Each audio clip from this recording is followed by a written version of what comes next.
Christmas, new year, Sankranti వచ్చేసింది. Last time కూడా కస్టమర్లకి satisfaction ఇవ్వలేదు. ఈసారి ఏదో చేయాలి. నాకు ఇంత సపోర్ట్ చేసిన నా కస్టమర్లకి ఏదో చేయాలి.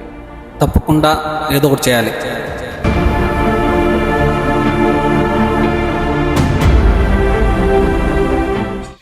ఏం సాయి, రాయల్ ఎన్ఫీల్డ్ బైక్ తీసుకుంటున్నావా? అవునా, మన సెలవులు కస్టమర్లకి